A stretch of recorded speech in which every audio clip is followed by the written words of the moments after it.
2020 is not a bad year standalone, but rather a culmination of the follies of neoliberalism. The COVID-19 pandemic tore down the paper tiger that is the free market system, showing how inept it is for the will of the people, while keeping the rich in power. That, essentially, is what has changed my view more than anything else this year. The class struggle of the proletariat will not end unless we seize these means of reproduction and equality for ourselves. If we do not do that, all dreams of equality and sustainability on this pale blue rock will be washed away. The myth of perpetual economic growth is a pulse, one that can only be cured by organization and a direct call to action. As my fellow students, I implore you to organize and inform others, if you haven't already, as this is an effort no one can tackle alone.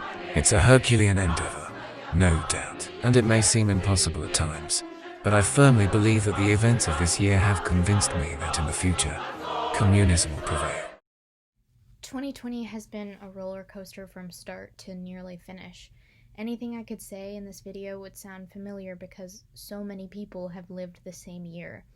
As a student, I missed my senior prom, my graduation was a month late and not at all what I expected, and my first year of college is from my childhood bedroom. I can easily say that this sucks for me. I've led a privileged life, and this might be the strangest and worst thing that's ever happened to me. But I learned to be thankful for that.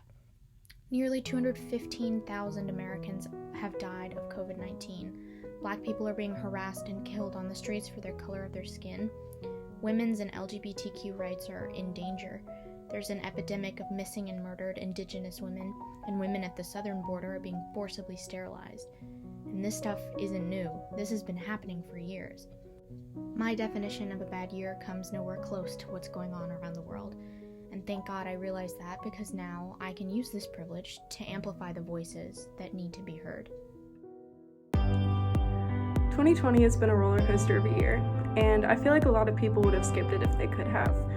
But I personally wouldn't have, because I have gained a new perspective on responsibility and life itself through this year and everything that's happened.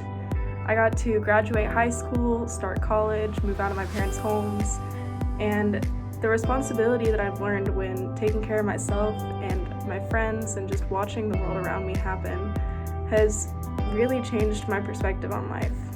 And it's also taught me that we have a responsibility not just for ourselves, but for other people as well.